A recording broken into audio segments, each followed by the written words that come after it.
Henry Kissinger, the guy Oh, wait. who's personally responsible for putting the last nail in the coffin in the country of Rhodesia, essentially Hmm. tricking their leaders. And so, good riddance to that piece of crap. Um, I know that I believe the Yeah. Chinese were extremely upset that their Henry Kissinger passed away, Mm. and so, but it's kind of good news in a world that's spiraling downhill. Up the, I was I was very happy to see the last of Henry Kissinger as well. The only thing that disgusted me was that he lived to be 100 years old.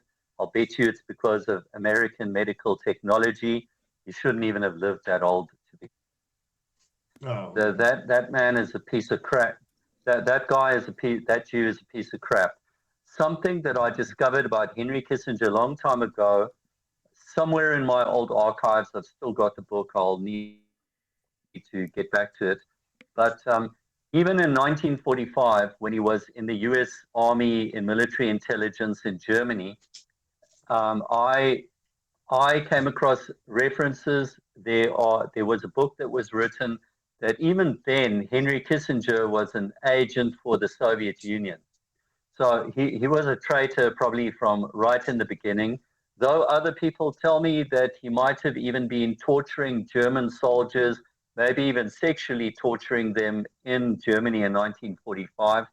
Uh, it's possible. I haven't seen details on it. But Well, he Henry was part of Kissinger OSI, wasn't he? is a The very person? nasty Jew. Yeah. Yeah. Sorry, I didn't mean to interrupt you. Yeah, he Sorry, was part of sorry, OSI. just repeat that. Yeah, I'm sorry, I didn't mean to interrupt you, but he was part of the OSI in the early in the Army, U.S. Army. I think that was a precursor to the CIA, correct? OSI.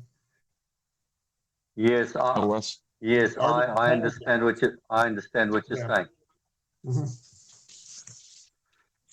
Anyway, Henry Kissinger, fast forward to later, I mean, Henry Kissinger played a big role in the destruction of Richard Nixon.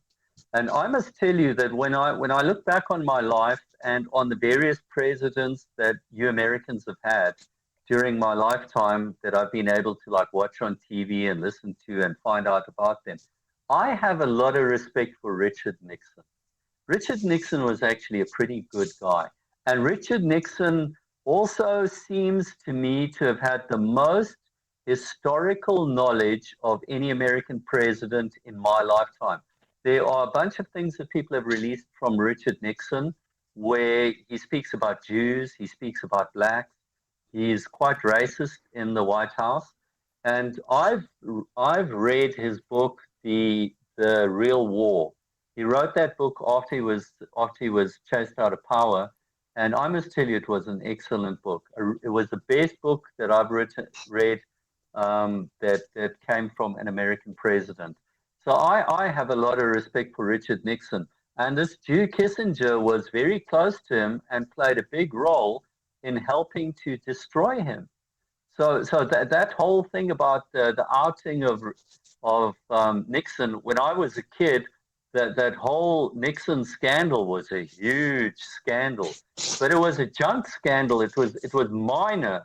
It was minor compared to what others have done. So I feel very sorry for Richard Nixon. I think he was an all round. He was the best of the American leaders. Um, since then.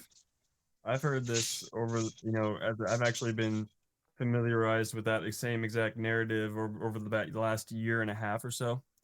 I've uh, I've seen some of the quotes and some of the things that Richard Nixon wrote about Jewish Jewish influence, and I remember the USS Liberty having something to do with this here, what he said or something like that. I'm not sure. I know that was LBJ who was in power, but I know that when you're attacked as hard as Nixon was, he was probably doing some stuff right, and I yeah, that Kissinger guy, him and George Soros probably were Uh, enjoying probably good allies in World War II for the communist pieces of scum. So good riddance to both of them. well, I didn't.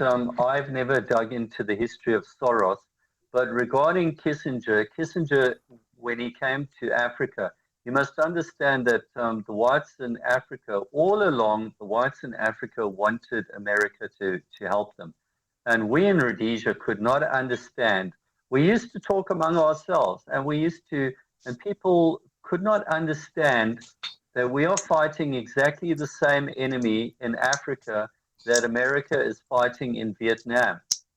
And that in actual fact, that if we're fighting the same enemy that's using the same tactics, you can go and look at the tactics that the Viet Cong were using in Vietnam, and those tactics that they were using. Someone's moving around a lot, and there's a bit of background noise. The tactics that they were using in Vietnam are exactly, you'll see it's exactly the same modus operandi as in Rhodesia and the Portuguese colonies. Anyhow, the one thing I just want to say is that whites were always hoping that America could get involved in the Southern African issue, especially with Rhodesia. And when we heard that the American government was sending someone to Africa, we were all so hopeful. Hey, we were so hoping. Finally, America is here. Maybe America's going to help us fight this communism because the blacks are commies. Okay, of course we didn't know about the Jewish involvement, but anyway. And there comes Kissinger, and he starts talking. And just before Kissinger came, in those final years with Nixon, there was a concept called détente. And détente, when I look at détente, it's a lot like modern liberalism, where Jews have basically come and done a kind of a guilt trip. Liberalism, if you look at the way that liberals and Jews market blacks nowadays, they basically are indicating, oh, you see, the black people are like this because you white people were so nasty to them. You were so nasty to them, you never gave them a chance, and that's why they're like this. No, that's not true.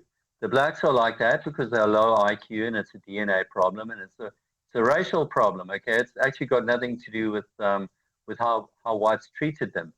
But they did a similar thing with communism.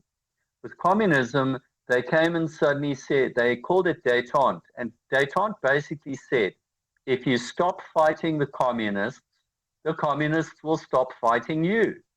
So that was the big thing that the Jew Kissinger came and pushed everywhere. Okay.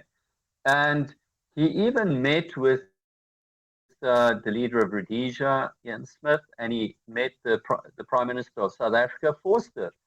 Forster, by the way, when he was younger, he also Brandbach. They were actually neo-Nazis. They were actually Boer Nazis or semi-Nazis, and they were pro-German when he was young. Unfortunately, by the time he actually became the Prime Minister, his mind had been rotted away, and he was much softer and much more useless. And so he bought into détente big time. So first of all, Ian Smith of Rhodesia was fooled, and Forster was fooled like on steroids. Okay, Forster basically came to believe that if South Africa sacrificed Rhodesia and gave Rhodesia away, that if South Africa sacrificed Rhodesia and gave it to the blacks, that the blacks of Africa, because all of Africa was against the whites of Southern Africa, all of Africa was against us. So he was made to believe that if Rhodesia gets given to the blacks, that all the blacks of Africa will be so grateful to South Africa that they will stop making noise about apartheid. And of course, it was total junk. But Forster, like a fool, started doing trips across Africa and going to different African countries, and they'd come out and they'd sing and dance. And the fool actually believed that these blacks were suddenly changing, which is not true. Nothing changes. So anyway, Forster was the biggest fool. And then the whole storyline that they sold Rhodesia was the American government, basically Kissinger told the Rhodesians, he said to the Rhodesians, there are no options for Rhodesia. Okay, he said that Rhodesia cannot remain under white rule. It cannot, and that's the end of the story.